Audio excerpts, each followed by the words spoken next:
Hello, friends! Welcome back to another Conscious Club podcast episode. I do have a video version going today, so if you are listening to this and want to see me video as well and watch me, then go visit my YouTube channel.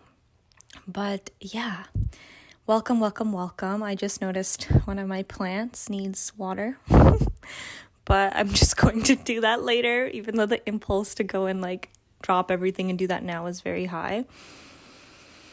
Today, I am wanting to talk about something that feels I feel super passionate about it right now. And I'm feeling this sensation of annoyance around it. And I just feel passionate and I want to express my annoyance, but also express why I'm annoyed. Because I feel like that's going to combat this thing that I'm annoyed about. So what I'm annoyed about is I'm annoyed about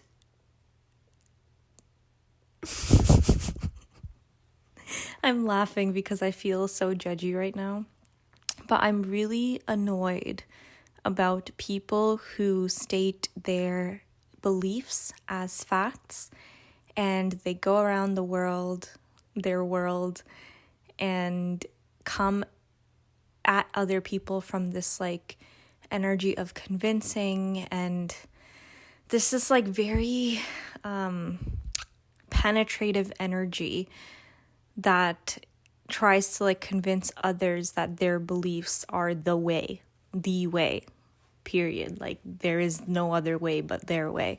The people who come at things like that.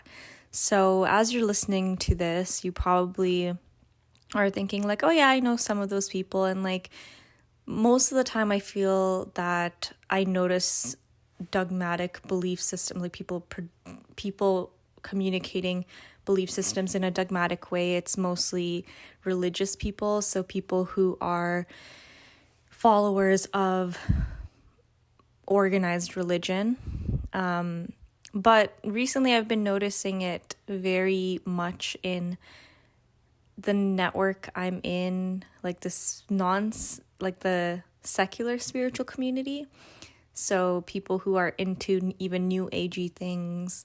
There's a lot of dogma that's just in this whole world. I think it's just dogma in the world of spirituality. So I think I just noticed it in religious people a lot before. But now I'm beginning to really see it in just the spiritual community that is secular, so not people who believe in organized religion. And it's just funny to me because I feel I give more of a pass to people who are trapped in the matrix of organized religion, because I don't know, it just feels like people who are born into organized religion, and I speak from experience because I was born into organized religion. When you're following it, oftentimes the followers of those religions aren't doing a lot of critical thinking when it comes to their belief systems, and they're kind of just following what they inherited. And because they don't really challenge their beliefs or think critically about it, they haven't even considered the fact that other beliefs could be true and that their truth is not the only truth that exists. So I feel I give them more of a pass because I feel they're more just in an NPC state. I give less of a pass to people like me who have curated their spiritual beliefs as an individual over time. So people who weren't born into certain spiritual belief systems but picked them up over their life and chose to believe them. So I'll try to think of an example. Okay, I'll just think of the example of tarot, because this was a topic that came up just for me this weekend. So people who learn tarot, who weren't introduced to tarot from their families but picked it up later on their own, maybe because their friend did it or they saw someone online doing it. And I just the example I'm thinking of is the people who start learning tarot. It's they never believed in it before, but then they started practicing it and started noticing cool things that were happening related to tarot for them, and then they just adopted it as the objective truth of reality. And now they look back at people who are just like them a few years ago, but they look back at those who don't practice tarot and they look at them with like a little bit of disdain, because it's like, how could you not believe in this thing? This is obviously the absolute truth, because I experience it as such. Like, it's the truth in my reality. Tarot cards are reflecting my reality. Every time I pull a card, it's like super resonant. How could it be untrue for you?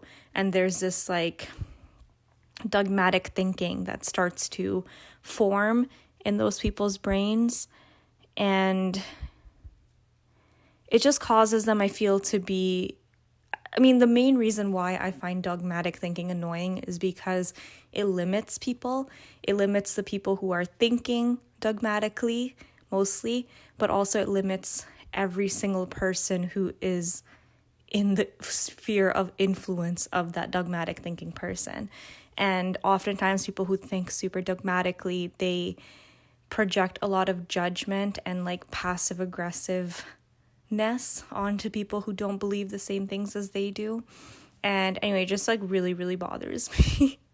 And I wanted to talk about it. And I also wanted to use this opportunity to talk about my perspective on belief systems and how they affect our experiential reality. But before I do that, I'm going to go and water that plant because it's so sad. I'm also going to close the door because I don't know if anyone else relates, but I feel like whenever I'm recording something or speaking or just recording something or creating something using my voice, I just feel a lot more comfortable if the room is like sealed in a way. So I'm just going to go do that and I'll be right back. Okay, I'm back. So this whole topic feels super, super big and like a really ambitious thing to tackle in a podcast episode. So obvious disclaimer is there are likely going to be a lot of nuances that I miss in this episode. And if you have a nuance that you can think of that's like burning and you're like, well, how could Reach not realize this or remember this or acknowledge this? I highly recommend you just like comment that for me, and that could help me open up my mind more, or just like help me feel less annoyed, or it could just like be a really good opportunity to have a discussion. But yeah, I guess I will start off with my background and my personal experience with dogmatic belief systems, because the biggest trauma I ever faced in my life, which was being disowned by my parents, was to do with them holding dogmatic belief systems and not holding any space for any other ways of seeing or being, for that matter. And my parents grew up very, very strict Muslim, so they follow Islam. And I grew up with my parents being very strict Muslims and following Islam, and that's an organized religion, so they feel very certain about their beliefs and their communities that they surround themselves in. Those communities validate that certainty in their beliefs, and their entire reality is basically encouraging them to continue to believe these beliefs. And as well, within Islam, there's also this like fear element of, if you don't believe this, then you're gonna go to hell, or there's also this like fear motivation that keeps people believing in those beliefs. And so it creates this environment for a lot of dogmatic thinking, of feeling like their beliefs are the ultimate truth of reality and that everyone else is doing it wrong. So that's my background, and that's probably what adds to my personal annoyance with this whole thing, because it was like a super detrimental energy in my own life, and just created this environment of such limitation and lack of freedom. And it was honestly very, very traumatic. So when I talk about it now, like, even within the communities that I surround myself in now, like of people, like I just said, like people who have chosen their beliefs, it confuses me as to why people who have chosen those beliefs how are they so dogmatic about them. And the way that I notice this happening most is like when they're sharing their belief with others, they state things as facts. So for example, astrology, right? I'm someone who really, really loves astrology because I think it's a really useful tool for self-reflection, but I'm never going to talk about astrology as like ultimate absolute fact and act like every single person in the world will experience astrological energies in the same way that I do, and that it's like an absolute fact. I feel like facts in general are increasingly fluid kind of subject in my experience and my reality. I feel like facts that are most what's it called, like most sticky, the facts that are hardest to morph and hardest to like reframe are facts about like physical reality. So physics and things about gravity and things like that, those are like the hardest beliefs / facts to shift. But it definitely is a lot easier to perceive the fluidity of beliefs, thoughts, facts related to things like really like within the domains of like the mental realm or the spiritual realm or the energetic or emotional realm, like because those realms aren't super tangible.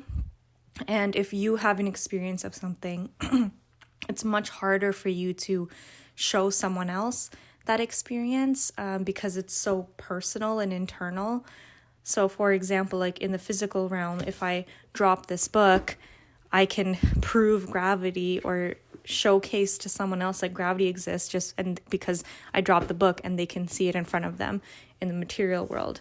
But when it comes to something like astrology, if I say, oh yeah, like I'm really feeling the themes of Taurus season right now, and I say to them like, and they're like, oh, why do you say that? Like what about, how are you experiencing like Taurus energy right now? And I'm not.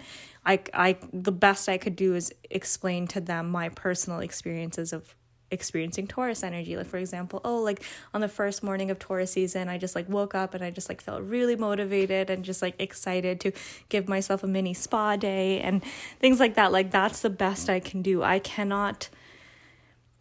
It's harder for them to believe that astrological energies can impact daily lives if they haven't. I can't I can just tell them about my experience. I can't make them have the experience themselves.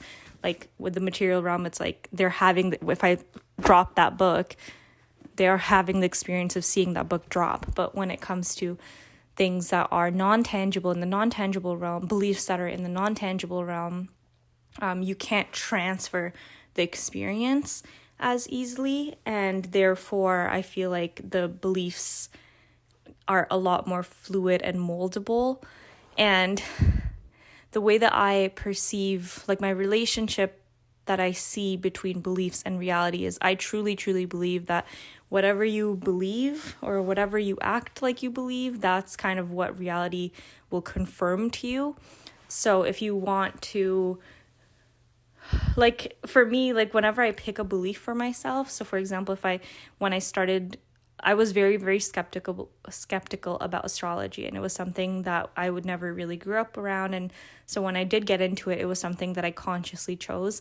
And the reason I consciously chose it is because I noticed that there was like a feeling of empowerment that I could access by learning about astrology. I never approached something like astrology in a way that makes my reality more limiting. I feel like some people do that, like, oh my gosh, Mercury's in retrograde, so now so they hold so the belief that like Mercury's in retrograde, so now technology is going to be all like fucky. That's a belief. It's not objective truth. It's just, I believe there is no objective truth, but I don't think I want to dive deep into that / can have the capability to dive deep into that in this podcast. But Mercury in retrograde affecting technology is not an objective truth, because for me, I'm someone who doesn't really experience that. I know a lot of people talk about experiencing that, but I don't. And the reason I don't experience that, I think, is because I just never adopted that belief. I heard that projected onto me. Someone was like, oh, I saw someone make the statement or state that Mercury in retrograde makes technology all funky. I perceive someone do that, and I decided, like, nah, that doesn't apply to me. Might apply to them, doesn't apply to me, and therefore I never have an issue. But I also believe that some people do have an issue with technology during Mercury retrograde, and I have this perspective where I can hold both truths at the same time simultaneously. And if I was to be dogmatic with this belief, I would like go around and be like, you guys are so dumb. Like, Mercury retrograde definitely doesn't cause like technology issues. Like, you guys are tripping. Like, it's not true. Like, that's how it would come out into the world, and that would be my energy around this. But that's not what it is. Like, my energy around this whole topic is, it's not true for me, but I can see why it'd be true for someone else. Like, if someone really put a lot of convince themselves that it's true, then they would their brain, it would be like the confirmation bias thing, right? Like, their brain would always kind of be looking for confirmations or examples of that being true, which would make it like every time they had an experience of it, it would just further confirm that belief and solidify that belief in their mind. But yeah, I just don't like anything that will make me feel limited. It's like, if I choose to believe something, I have to believe it from an angle that makes it feel empowering and liberating to me. So again, with astrology, astrology can feel empowering to me because it helps me validate things I already know that are about myself. So for example, I don't have a specific example for around my chart that I feel like sharing right now, but it's like, if I already know something to be true about myself, or I've experienced something to be true about myself, then astrology can validate that. I'm like, oh, that's interesting. That's why I'm doing that. It's because my like Venus is in Aquarius. Like, it just helps me feel empowered and liberated, because it's like validates me, and then I feel like I have less resistance to just like naturally being that way, because I feel like it's like backed up by something, so that's how I use astrology. Same thing with human design. But yeah, I will never ever use any of these systems, even with tarot, like I just mentioned. Some people will learn tarot, and I feel like it's not anyone's fault whatsoever. It's just that some people are taught that the guidebooks or like the descriptions that are posted online about what each card means are like absolute reality, and they're not. They're just the perspectives of the person who wrote it. I mean, the way that I play with tarot or affirmation decks or cards in general is, I don't really look at other people's descriptions or definitions of things. I just look at the card myself and intuitively intuit what energies I feel are coming through that card, or what messages are coming through that card. It's like a very self-sourced thing. I never make something else my authority when it comes to belief systems, or like how things are, or what is truth. I feel like I always make myself the authority, and like as much as I possibly can. And I let myself play this game of being a human, from that angle of like, I just like really want to feel free, and I want to feel in control of my beliefs. And so I guess like the whole point of this podcast episode today is like, when I come across someone who is being really dogmatic about their beliefs, they essentially are coming from the perspective of like, we don't have freedom in this reality. Like, these are the rules, and this is like, I'm going to tell you what the rules are. I feel like dogmatic belief systems are like them, people doing that. Like, I figured out the truth, and here's the truth, and therefore these are the rules, and you must act this way in order to experience blah, blah, blah. Like, you must do this to experience fulfillment, like things like that. But yeah, I feel like this was like the most rambly podcast that I've ever posted, but I feel like I just needed to get some of my frustrations out, or just, I don't know, start this conversation that can potentially be developed over time, because it's so, like, because of my personal experience, it is such a thing that's close to my heart. This idea that truth is subjective and that multiple truths can exist at the same time. And for one person, they may experience something in the reality, but for another person, they might experience it opposite. And so that literally there's like an infinite type of experiences that can exist, and that we choose experiences that we personally experience by choosing the beliefs that we personally entertain. And that also we have the choice to entertain certain beliefs. Just because someone told us something is true for them doesn't mean that it's automatically true for us, and we get to decide whether it is or not. Even if they're super dogmatic about it, even if they're like presenting as super certain about their belief, if the belief doesn't vibe with you, you don't have to believe it, and you don't have to give it any attention, especially if it's a belief that you feel is going to put limitations on you, or it's going to make the world scarier, make reality feel more constricted.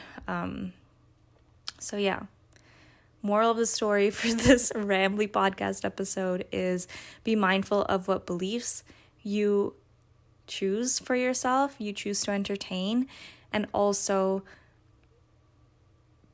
understand that just because it's true for you, or just because you're experiencing it, doesn't mean that someone else is 100% going to experience it in the same way. Like, just for example, just because tarot is something that really resonates with you and you see it, it's just like a consistent certain thing that you can pull tarot cards and it'll reflect your reality back to you. Just because it's a thing for you doesn't mean that it's going to be like that for your partner too, and just because it's not that for your partner, it doesn't take away from the fact that it's true for you. You know what I mean? Like, you get to live in your own, you get to curate and exist in your own reality. Like, we all live in the same world, but we all have our own realities, and that we operate within based on our perceptions and based on how we filter the information that we receive from our senses. And the filter is usually our belief systems.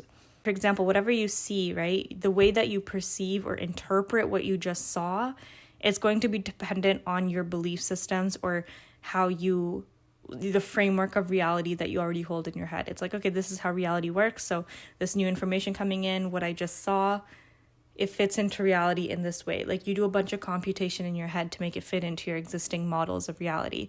And so every single person has a different model of reality, and every single person's model of reality is equally valid, because they will experience reality in accordance to their model. So just because you have a different model than someone else doesn't make your model better, or their model better, or your model more true, or their model more true. It's like reality is just very, very moldable and flexible, and you get to choose, you get to decide, you always have a choice. And I highly recommend employing that choice and allowing yourself to perceive reality in this way, because it just becomes so much more fun and so much less tensiony. Like, it's just so much more fun when you choose to believe that you are in control of the rules of your own game of life. Yeah. And that is what I will end at today. Thank you for listening. I love you. Mwah.